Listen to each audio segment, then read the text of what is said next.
종교개혁자들이 주장한 종교개혁의 5가지 정신이 있습니다. 오직 성경, 오직 예수, 오직 은혜, 오직 믿음, 오직 하나님께 영광. 5가지 중에 오직 은혜, 이 오직 은혜라는 이 정신, 우리가 마음에 새기고 살아야 할 중요한 신앙 정신이라고 믿습니다. 성경에는 은혜에 대한 이야기가 참 많이 나옵니다. 특별히 신약 성경에 많이 나옵니다. 무려 150여 회 이상 나오는데, 특별히 바울의 이 편지에 은혜라는 이야기가 참 많이 나옵니다. 은혜라는 말은 잘 아시는 것처럼 카리스, 헬라어로 카리스라는 말입니다. 받을 자격이 없는 사람에게 베풀어지는 은총, 선물이 은혜입니다. 자, 오늘 본문은 고린도 교회의 문제를 해결하고자 바울 사도가 쓴 그런 편지의 일부입니다. 우리가 잘 아는 이 고린도전서 15장은 부활장으로도 매우 유명한 장입니다.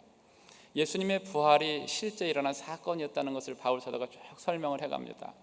그런데 예수님의 부활에 대해서 이야기를 하던 바울이 갑자기 자신의 이야기를 하고 있습니다. 8절에 보면 맨 나중에 만삭되지 못하여 난 자 같은 내게도 보이셨느니라, 이렇게 이야기를 합니다. 바울 사도가 맨 나중에 만삭되지 못하여 난 자 같은 자신에게도 하나님께서, 예수님께서 보여줬다, 이렇게 이야기를 합니다. 예수님이 부활하시고 40일 동안 이 땅에 계셨습니다. 이 땅에 계시는 동안 예수님이 베드로를 비롯한 제자들 그리고 500여 형제들에게 이렇게 보여주셨어요. 맨 나중에 바울 사도에게 보여주었다, 그렇게 이야기를 합니다. 내게도 보이셨다 해서 내게는 바울 사도입니다. 그런데 자신이 만삭되지 못했다, 이렇게 이야기를 하고 있습니다. 아이가 엄마 뱃속에 있으면 9달, 10달이 돼야 나오지 않습니까? 조금 일찍 나오는 아이들이 있습니다. 그 아이들은 여러 가지 연약함 때문에, 부족함 때문에 인큐베이터 안에서 들어가지 않습니까? 자, 만삭되지 못했다, 부족함이 많다는 말입니다. 다른 사람보다 부족함이 많다. 자, 부활하신 예수님을 만나볼 자격이 있는 사람이 아닌데 자기 같은 사람, 예수님이 찾아와서 만나주셨다는 것입니다. 왜 바울이 이런 생각을 했을까요? 바울은 하나님의 교회를 핍박한 사람입니다. 핍박해도 여간 핍박한 사람이 아닙니다. 아예 교회의 씨를 말려버리려고 덤벼들었던 사람이었어요. 예수 믿는 사람들을 잡아다가 감옥에 갖다 가두고 결박해서 옥에 가두고 또 죽이려고까지 했던 포행자요, 핍박자요, 살인자가 바울입니다. 자, 그런 자신에게 영광스러운 부활하신 예수님이 찾아와 만나주셨다는 것입니다. 자신 같은 사람 찾아오면 안 되는데, 만나주면 안 되는데 자기 같은 인간을 예수님이 찾아와 만나주셨다는 것, 이게 바로 은혜라는 것입니다. 여러분, 바울을 찾아와 만나주신 예수님이 저와 우리 모두를 찾아와 만나주셨습니다. 우리 어떤 선행이나 공로나 상관없이 부활하신 만왕의 왕이신 예수님이 우리를 찾아와 만나주셨습니다. 여러분, 이것이 얼마나 큰 은혜입니까? 이것이 얼마나 큰 복입니까? 본문에서 바울 사도가 우리에게 말씀하고 싶은 것이 있습니다. 하나님의 이 은혜를 기억하라는 것입니다. 자, 본문을 통해서 지난 한 해 동안 베풀어 주신 하나님의 은혜에 감사하면서 하나님의 은혜가 무엇인지를 우리가 좀 같이 깨달았으면 좋겠습니다. 자, 본문을 통한 교훈의 첫 번째는, 은혜는 내가 누구인지 아는 것이 은혜다라는 것입니다. 은혜는 내가 누구인지 아는 것이 은혜다. 자, 9절 말씀 우리 한번 같이 한 목소리로 크게 읽습니다. 나는 사도 중에 가장 작은 자라. 나는 하나님의 교회를 박해하였으므로 사도라 칭함 받기를 감당하지 못할 자니라. 바울 사도가 자신을 소개하면서 이렇게 소개합니다. 나는 사도 중에 가장 작은 자다. 가장 작은 자다. 왜 자신을 이렇게 이야기할까요? 하나님의 교회를 심히 핍박했기 때문에 그렇습니다. 하나님의 교회를 잘 세우려고 충성을 해도 부족한 상황입니다. 그런데 하나님의 교회를 무너뜨리려고 온갖 악한 짓을 다 저지른 겁니다. 이러니 할 말이 없는 것입니다. 무엇보다 바울은 12사도 안에 자신이 포함되지 않았기 때문에 이렇게 이야기할 수도 있습니다. 다른 사도들은 육신의 모양으로 이 땅에 오신 예수님을 3년간 열심히 쫓아다녔습니다. 예수님으로부터 직접 배웠습니다. 무엇보다 예수님이 기도하시면서 그 12명을 골라서 제자로 선택했어요. 자, 예수님이 직접 골라서 선택한 제자들이 열심히 돌아다니면서 천국 복음을 전하고, 특별히 예수님 십자가에 죽으시고 부활하신 후에 예수님의 죽음과 부활을 전하고 다닐 때 바울은 그들을 열심히 핍박했습니다. 죽이려고 덤벼들었던 사람이에요. 자, 이런 자신을 사도로 불러서 세웠으니 얼마나 감격스럽겠습니까? 도저히 나는 사도로 세움받을 자격이 없는데 나 같은 사람 찾아오셔서 만나주시고 구원해 주시고 사도 삼으신 것에 대해서 감사와 감격이 있는 것입니다. 바울은 그래서 그 감사와 감격으로 인해서 늘 충성을 다해서 봉사하고 있는 것이죠. 바울을 생각할 때마다 저도 참 가슴이 벅차오릅니다. 저 역시도 바울처럼 목사라 칭함받는 것을 감당치 못할 사람이기 때문입니다. 저는 정말 목사만큼은 안 하려고 했던 사람입니다. 제가 목사가 될 만큼 그렇게 경건한 사람이 못 되기 때문입니다. 할 수만 있으면 저는 목사의 길을 가려고 하지 않았습니다. 그런데 하나님이 저를 강제로 차출하셨습니다. 그래서 제가 목사가 되었습니다. 저는 예수님을 인격적으로 만나기 전에 놀기를 참 좋아했습니다. 술도 제가 죄송하지만 곧잘 마셨습니다. 한때 술을 먹고 정신을 잃기도 했습니다. 제가 군대 시절 병장 때 술을 너무 많이 마셔서 이틀 동안 정신을 잃은 적이 있습니다. 나중에 정신을 차리고 보니까 제 동료가 시체를 보는 것 같았다고 이야기를 하더라고요. 혹시 이 자리에 아직도 술 못 끊으신 분 계세요? 조심하시기 바랍니다. 저처럼 강제로 목사로 차출될 수도 있습니다. 제가 산에 열심히 다녔습니다. 또 노래를 좋아해서 대중가요를 아주 열심히 불렀습니다. 제가 조용필 씨 매니아였습니다. 노래방에 가서 조용필 씨의 창밖의 여자, 돌아와요 부산항에, 허공, 친구여 이런 거 부르면 거의 만점 가까이 나왔습니다. 제가 젊은 날을 인생의 참된 의미도 모른 채 그냥 되는 대로 살았습니다. 제가 봐도 제 안에 무슨 선한 것이 없었습니다. 아무런 소망이 없었습니다. 그런데 왜 이런 사람을 하나님이 목사로 불러 세웠는지 저는 그 이유를 알 수 없습니다. 목사가 되고 난 이유도 지금 마찬가지입니다. 여전히 죄 가운데서 살고 성령을 근심시킬 때가 한두 번이 아닙니다. 허물투성입니다. 실수투성입니다. 이런 인생을 하나님이 불러서 사용하시니 얼마나 감사하고 감격스러운지 모릅니다. 그래서 저는 종종 웁니다. 나 같은 거 사랑해서 십자가에서 죽으시고 부활하신 영광의 주님, 저를 찾아와서 만나주지 않았다면 방황하다 그저 사그러질 인생입니다. 그런데 저 같은 인생을 찾아와서 만나주시고 그리고 또 목회자로 부르셔서 이렇게 일꾼을 삼으셨다는 사실이 얼마나 감격스러운지 모릅니다. 성도 여러분, 은혜는 머리로만 아는 것이 아닙니다. 은혜는 마음으로 젖어 들어오는 것입니다. 마음으로 들어와서 우리 영혼의 흔적을 남기는 것이 은혜입니다. 저는 은혜가 떨어질 때마다 과거를 돌아봅니다. 제가 과거에 어떤 사람이었는지를 생각해 봅니다. 얼마나 형편없고 쓸모없고 소망 없었던 사람이었는지를 생각합니다. 그런 저를 받아줘서 세우시고 주님의 일을 감당하신 하나님을 생각할 때마다 가슴이 뜨겁습니다. 눈에서 눈물이 쏟아집니다. 그래서 은혜에 사로잡혀서 다시금 새롭게 결단하며 나아가는 것입니다. 성도 여러분, 우리는 하나님이 자신의 깊으신 뜻에 따라 선택하시고 사용하는 사람이 어떤 사람인지 알 수 없습니다. 그러나 분명한 것은 하나님이 사용하는 사람은 모든 것을 하나님의 은혜라고 여기는 사람이라는 것입니다. 그래서 하나님께만 영광을 올려드리는 그 사람, 하나님이 사용하신다는 것입니다. 자신을 도저히 사도로 불림받을 자격이 없다고 여겼던 바울, 사도라 칭함을 받기에 감당할 수 없었던 죄인이라고 여겼던 그 바울, 그래서 이 모든 것은 하나님의 은혜였다고, 하나님의 은혜로만 이 모든 것이 설명이 가능하다고 이야기하는 이 바울, 이런 사람 불러다 하나님이 쓰시고 사용하시는 것입니다. 우리는 너무나도 쉽게 과거를 잃어버리는 경향이 있습니다. 우리가 행한 잘못은 너무나도 빨리 잊어버립니다. 예수님을 만나기 전에 우리가 얼마나 형편없는 사람이었는지, 얼마나 보잘것없는 사람이었는지, 얼마나 예수님을 근심시켰는지를 너무나도 쉽게 잊어버립니다. 우리는 자신을 상당히 괜찮은 사람으로 여깁니다. 대단한 사람으로 여깁니다. 그래서 사람을 함부로 대하고 우습게 여기고 판단하고 정죄할 때가 많습니다. 조금만 잘못을 해도 그것을 용서하지 못하고 막 힘들어합니다. 여러분, 그러나 오늘 은혜 받은 사람은 그렇게 행동하지 않습니다. 은혜 받은 사람은 자신을 내세우지도 않습니다.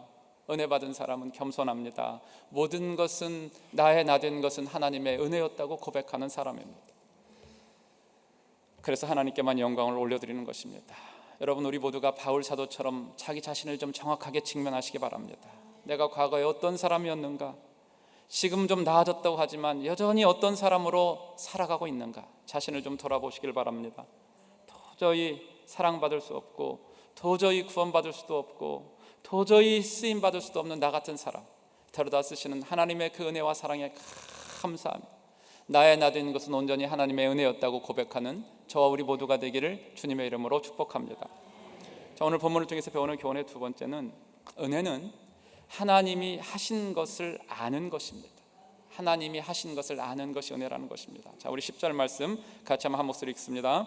그러나 내가 나 된 것은 하나님의 은혜로 된 것이니 내게 주신 그의 은혜가 헛되지 아니하여 내가 모든 사도보다 더 많이 수고하였으나 내가 한 것이 아니요 오직 나와 함께 하신 하나님의 은혜로다. 바울은 나의 나 된 것이 하나님의 은혜다 이렇게 이야기를 합니다. 자신이 능력이 많아서 지금 이렇게 된 것이 아니라고 말합니다. 자신의 자신 된 것은 전적인 하나님의 은혜다 이렇게 이야기를 합니다. 자신에게 병 고치는 은사가 나타난 것도 하나님의 은혜라고 말합니다. 자신의 사역에 많은 열매가 맺힌 것도 하나님의 은혜라고 말합니다.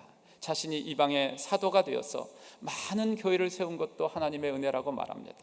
제자를 삼아서 교회의 일꾼을 세운 것도 하나님의 은혜라고 말합니다. 편지를 써서 하나님의 말씀을 드러낸 것도 하나님의 은혜라고 말합니다. 이 모든 것을 하나님의 은혜로 이야기하며 하나님께만 영광을 돌리는 것입니다. 우리는 조금만 높아지면 자신을 자꾸 드러내고 싶어 합니다. 조금만 공을 세워도 막 그것을 크게 부풀려서 말을 합니다. 무슨 업적이 있으면 그것을 나의 공으로 돌리려고 얼마나 안달을 하는지 모릅니다. 누군가 우리를 조금만 칭찬해줘도 얼마나 자신의 능력을 자랑하고 싶어 하는지 모릅니다. 할 수만 있으면, 시간이 조금만 있으면 우리는 자신을 자랑하고 싶어서 입이 근질근질합니다. 여러분, 이게 우리의 본성입니다. 그런데 오늘 바울은 어떻습니까? 모든 것을 하나님의 은혜라고 말합니다. 여러분, 바울은 아시는 것처럼 정말 자랑할 것이 많았던 사람입니다. 정말 혈통이면 혈통, 가문이면 가문, 신분이면 신분, 학문이면 학문, 모든 면에서 자랑할 것이 하나둘이 아니었던 사람이 이 바울 사도입니다. 그런데 오늘 바울 사도가 나의 나 된 것은 하나님의 은혜다 이렇게 이야기합니다. 받을 자격도 없고 누릴 조건도 갖추지 못했지만 순전히 하나님의 은혜로 내가 이렇게 되었다, 이렇게 존귀케 되었다고 이야기하는 것입니다. 자신을 자랑하는 대신 하나님께만 영광을 돌리는 것입니다. 하나님의 은혜를 자랑하고 힘써서 드러내려 하라는 것입니다. 여러분, 은혜를 모르는 사람은 하나님께 돌려야 할 영광을 중간에 가로챕니다. 은근히 내가 이런 사람이다 하고 자꾸 나 자신을 드러냅니다. 좀 중요한 것을 좀 하면 막 내가 이것을 했다고 과시합니다. 그러나 하나님은 하나님이 하신 일을 내가 한 것처럼 가로채는 것을 기뻐하지 않으십니다. 사랑하는 여러분, 이민 와서 이 정도로 사는 것 하나님의 은혜라고 말할 수 있기를 주님의 이름으로 축복합니다. 특별히 여러분 얼바인에서 이렇게 살아가는 것 정말 하나님의 은혜라고 말할 수 있기를 바랍니다. 저는 코리아타운에 14년을 살았습니다. 여러분, 코리아타운은 LA 코리아타운은 얼바인과 많이 다릅니다. 제가 이곳 얼바인에 가끔 오는데 올 때마다 느끼는 것은 진짜 이곳은 미국 같습니다. 우리 코리아타운은 그렇지 못해요. 여러분, 이 얼바인 이렇게 좋은 동네 와서 사는 것, 이렇게 좋은 교회, 이렇게 말씀을 잘 전하는 목사님과 함께 신앙생활하는 것 하나님의 은혜라고 말할 수 있기를 주님의 이름으로 축복합니다. 여러분, 사업이 잘 돼도, 몸이 건강해도, 자녀들이 공부를 잘해서 좋은 대학 들어가도 하나님의 은혜다, 하나님의 은혜였다라고 말할 수 있기를 주님의 이름으로 축복합니다. 믿음이 성장하고 열매가 풍성하게 맺어도 하나님의 은혜라고 말할 수 있기를 바랍니다. 여러분, 하나님의 은혜를 주셔서 우리가 이렇게 잘 살고 있는 것입니다. 하나님이 은혜를 주셔서 2015년 올 한 해도 우리가 이렇게 잘 견딘 것입니다. 이 모든 것 하나님의 은혜라고 고백할 수 있기를 주님의 이름으로 축원합니다. 자, 우리 10절 하반절 말씀을 보십시오. 내가 모든 사도보다 더 많이 수고하였으나 내가 한 것이 아니요 오직 나와 함께 하신 하나님의 은혜로라. 바울은 모든 것이 다 하나님의 은혜라고 이야기합니다. 다 하나님이 하시는 것이라고 말합니다. 그러면서도 하나님이 다 하시는 것이니까 나는 아무 할 일이 없다, 나는 아무것도 안 해도 된다 이렇게 생각하지 않았습니다. 힘껏 주의 일을 했습니다. 더 많이 수고를 했습니다. 그리고 이어서 말하기를 내가 한 것이 아니요 오직 나와 함께 하신 하나님의 은혜로다 이렇게 말을 합니다. 모든 것이 하나님의 은혜라고 말하면서도 힘껏 수고하고 많은 수고를 하고서도 그 모든 것이 다 하나님이 하신 일이었다, 그러면서 하나님께 영광을 돌리는 것입니다. 사랑하는 여러분, 바울은 수많은 업적을 자기가 했다고 자랑하지 않았습니다. 오직 하나님이 하셨다, 하나님의 은혜로 내가 여기까지 왔다고 이야기를 합니다. 오늘 은혜 받은 사람의 특징이 있습니다. 여러분, 은혜 받은 사람은 겸손합니다. 내가 아닌 하나님이 하셨다고 고백합니다. 여러분, 사도 중에 바울 사도만큼 영향력 있는 사도가 있습니까? 바울보다 더 열심히 일하고 바울보다 많은 일하는 사람이 있습니까? 그러나 바울은 철저히 겸손합니다. 자신을 내세우거나 드러내려 하지 않습니다. 자신을 철저하게 감춥니다. 자랑하지 않습니다. 그런데 우리는 왜 자꾸 나를 내세우고 싶습니까? 왜 자꾸 나를 자랑하고 싶습니까? 내 안에 내가 살아서 그렇습니다. 내가 살아서 자꾸 내 자랑이 나오는 것입니다. 여러분, 나를 자랑하는 사람, 아직 은혜의 깊은 강물에 들어가지 못한 사람입니다. 오직 하나님의 은혜로 한 것이라고 생각하면 우리가 자랑할 것도 내세울 것도 아무것도 없는 것입니다. 성도 여러분, 오늘 바울처럼 나라는 존재는 하나님의 은혜로 만들어진 것 외에는 아무것도 아니라고 고백할 수 있기를 바랍니다. 회개하고 예수를 구주로 믿게 된 것도 하나님의 은혜요, 죄사함 받고 의롭게 여김 받은 것도 하나님의 은혜요, 성령 받고 성령의 인도함 받아서 살아가는 것도 하나님의 은혜요, 이미 나서 이렇게 잘 살아가는 것도 하나님의 은혜임을 잊지 마시길 바랍니다. 여러분, 우리는 하나님의 은혜를 잊고서는 설명할 방법이 없습니다. 바울처럼 복음을 전하고자 수고하게 된 것도 하나님의 은혜예요. 참고 견디며 수고하게 된 것도 하나님의 은혜예요. 만삭되지 못하여 난자 같은 자라고 고백할 수 있는 것도 하나님의 은혜예요. 나의 나 된 것은 하나님의 은혜로 되었다는 것을 아는 것도 하나님의 은혜라고 고백하는 우리 모두가 되기를 주님의 이름으로 축복합니다. 성도 여러분, 바울은 자신에게 가치 있는 것, 자신이 소유하고 있는 것을 다 하나님의 은혜로 돌렸습니다. 바울의 마음에는 모든 것이 하나님이 하셨다는 생각으로 가득 차 있었습니다. 여러분, 우리에게도, 우리의 마음속에도 이 모든 것은 하나님이 하셨다, 이 모든 것을 하나님이 다 하셨다는 그런 고백이 가득하기를 주님의 이름으로 축복합니다. 나의 나 된 것 하나님의 은혜로 된 것이라는 고백이 언제 어디서나 자연스럽게 터져나오기를 주님의 이름으로 축복합니다. 자, 무엇이 은혜입니까? 마지막 세 번째는 은혜는 하나님을 위해서 사는 것입니다. 자, 우리 10절 말씀 다시 한번 읽겠습니다. 같이 읽습니다. 시작. 그러나 내가 나 된 것은 하나님의 은혜로 된 것이니 내게 주신 그의 은혜가 헛되지 아니하여 내가 모든 사도보다 더 많이 수고하였으나 내가 한 것이 아니요 오직 나와 함께 하신 하나님의 은혜로라. 바울은 자신이 하나님의 은혜를 헛되이 받지 않았다고 고백합니다. 그래서 다른 사도보다 더 많이 수고했다, 이렇게 이야기를 합니다. 여러분, 이 수고라는 이 단어는 헬라어로 코피아오라는 말입니다. 코피아오, 말대로 코피가 날 정도로, 탈진할 정도로 수고했다는 말. 여러분, 은혜를 받으면요, 하나님을 위해서 수고하게 되어 있어요. 탈진할 정도로 수고하게 되어 있습니다. 바울이 하나님의 은혜를 깨달은 거예요. 그래서 수고를 했는데 다른 사도보다 더 많이 수고했다, 탈진할 정도로 수고했다, 이렇게 고백을 합니다. 여러분, 성도가 하나님의 은혜를 깨달으면 가만히 있질 않습니다. 하나님의 은혜를 깨달으면 그 은혜를 보답하고 싶은 마음이 간절합니다. 시편 기자가 시편 116편 12절에서 이렇게 고백하지 않습니까? 내게 주신 모든 은혜를 내가 여호와께 무엇으로 보답할까? 내게 주신 모든 은혜를 내가 여호와께 무엇으로 보답할까? 은혜를 받은 사람은 보답하려는 마음이 그 안에 가득합니다. 여러분, 은혜 받은 사람은 하나님께 그 은혜를 보답하려고 합니다. 은혜 받은 것이 너무 감사해서 하나님을 위해서 헌신하고 수고하고 더 많이 수고하고 탈진할 정도로 수고하고 싶은 마음이 가득한 것입니다. 여러분, 바울은 핍박자였습니다. 회방자였습니다. 살인자였습니다. 그런 자신을 긍휼히 여겨서 사용하시고 그런 자신을 복음의 도구로 사용하시는 그 하나님의 은혜가 너무 감사한 것, 그래서 몸을 바쳐서 죽도록 충성을 한 것입니다. 복음을 전하라 얼마나 바울이 어려움을 많이 겪었는지 모릅니다. 그런데 그 어려움조차도 하나님의 은혜로 여기고 나아간 것입니다. 죽을지도 살지도 모르고 하나님의 일을 감당한 것입니다.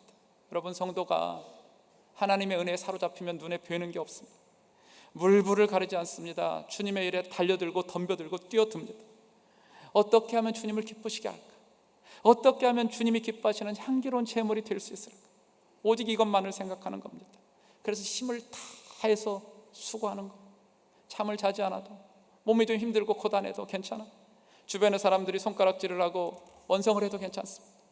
건강도 돌보지 않아서 건강도 해쳐도 괜찮은 것. 여러분, 은혜는요, 자신을 완전히 불태우도록 만드는 신비한 힘이 있어요. 그렇기 때문에 바울은 순교자가 될 정도로 수고한 많은 성도 앞에서 내가 더 많이 수고했다고 이렇게 이야기를 하는 거예요. 바울에게 그만큼 하나님의 은혜가 넘쳤다는 것입니다. 여러분, 생각해 보십시오. 나 같은 죄인을 사랑해서 나 같은 죄인 위해서 찾아오신 예수, 만삭되지 못하고 나 같은 자 찾아와서 구원해 주시고 영광스러운 직분을 맡겨주셨는데 그 은혜 앞에서 어찌 감사하지 않을 수 있겠습니까? 여러분, 안 생긴다면 그것이 이상한 것이죠. 하나님이 나를 부르시고 당신의 피로 값주고 사신 교회 양떼를 맡기면서 내 양을 치라고 이렇게 말씀을 하셨는데, 당부를 하셨는데 어떻게 충성하지 않을 수가 있겠습니까? 여러분, 충성하고 싶은 마음이 생기지 않는 것이 기적인 것입니다. 사랑하는 여러분, 우리는 하나님의 은혜에 보답하는 마음으로 살아야 됩니다.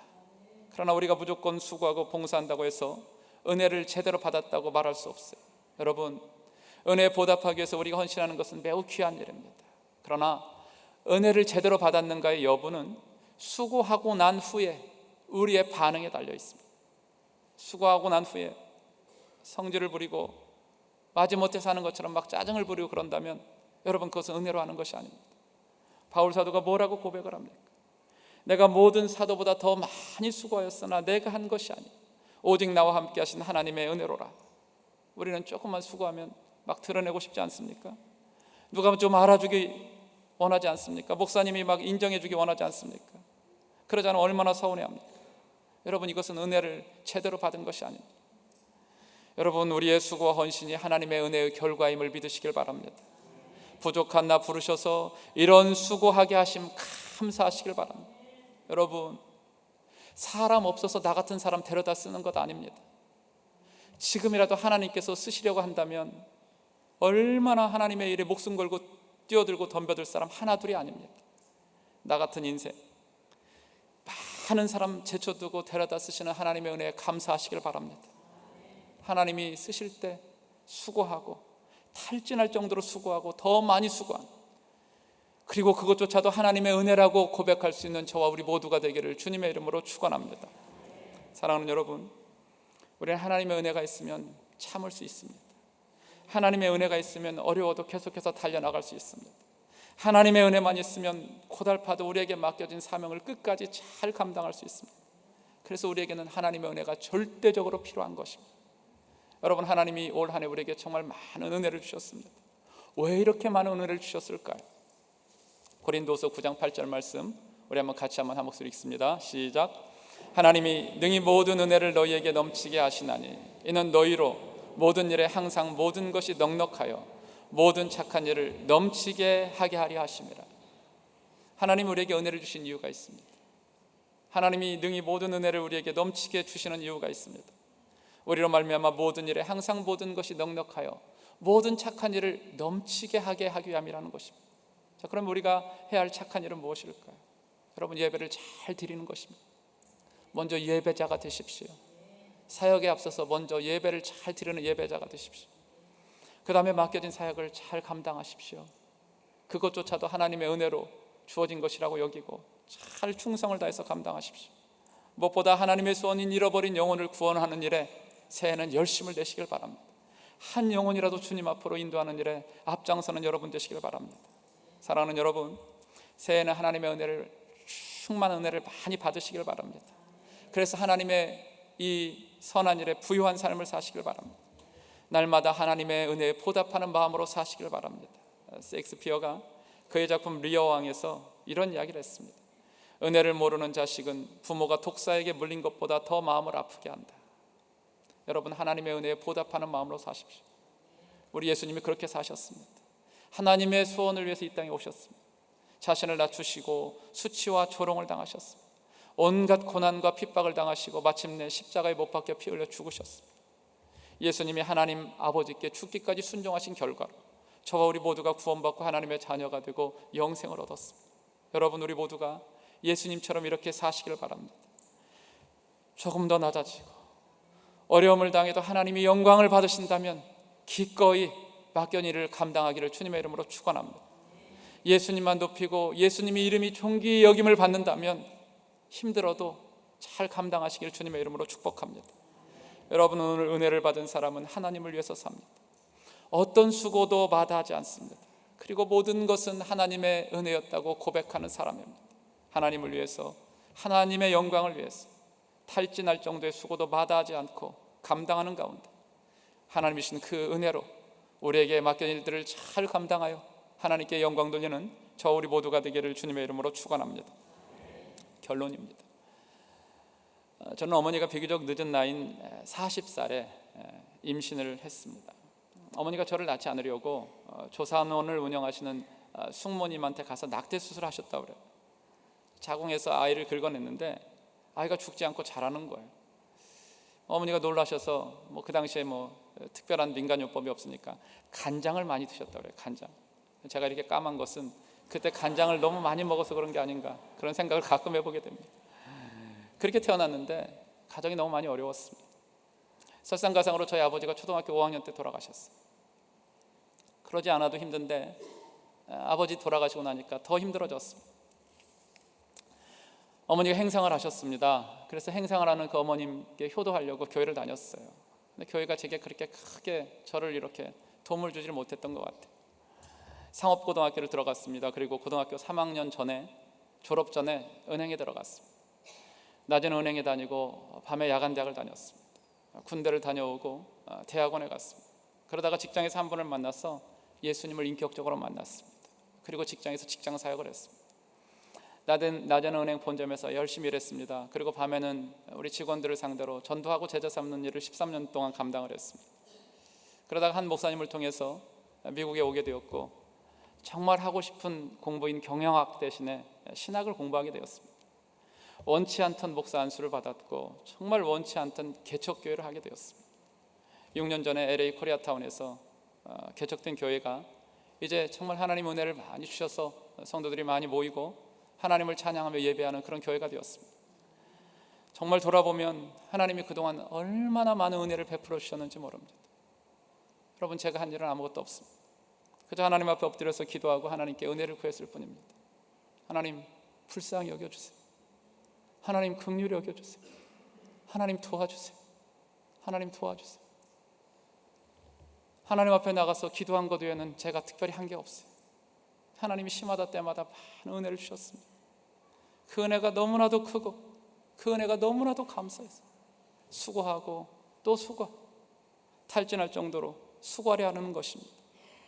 지금 고인이 되신 어머님이 살아계실 때 주일날 제가 어머님과 종종 통화를 했었어요. 그때마다 어머님께서 제게 하신 말씀이 있습니다. 너 미국에서 교회 개척해서 정말 수고가 많다. 정말 그 힘든 곳에서 교회 개척하느라고 정말 수고가 많다. 격려를 아끼지 않으셨어요. 그런데 어느 날 어머니의 격려를 듣는데 문득 그런 생각이 드는 거예요. 수고는 무슨 수고? 나 같은 거 데려다 쓰시는 하나님이 수고가 많으시지. 나 같은 거 믿고 교회 맡기시는 하나님이 수고가 많으시지. 여러분, 나 같은 인생, 흠 많고 부족하고 연약한 인생 데려다 쓰시는 수고 많으시는 하나님, 그 하나님의 은혜에 감사하면서 맡기신 사명 잘 감당하는 저 우리 모두가 되기를 바랍니다. 사랑하는 여러분, 하나님의 은혜를 구하시길 바랍니다. 하나님의 은혜를 새해에는 많이 구하시길 바랍니다. 여러분, 하나님의 은혜가 있어야 우리 인생이 풀리는 거예요. 여러분, 하나님의 은혜가 있어야 우리 가정도 평안한 겁니다. 여러분, 하나님의 은혜가 있어야 열매도 맺고 결실도 맺어지는 겁니다. 아침 일찍부터 저녁 늦게까지 수고한다고 되는 것이 아닙니다. 여러분, 하나님의 은혜 주지 않으면 우리의 수고가 다 헛된 것입니다. 하나님의 은혜를 구하시길 바랍니다. 소낙비와 같이 만 은혜를 구하시길 바랍니다.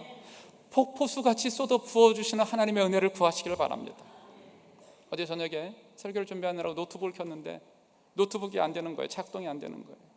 왜 안 되나 살펴봤더니요, 쓰기만 하고 배터리를 충전을 안 한 거예요.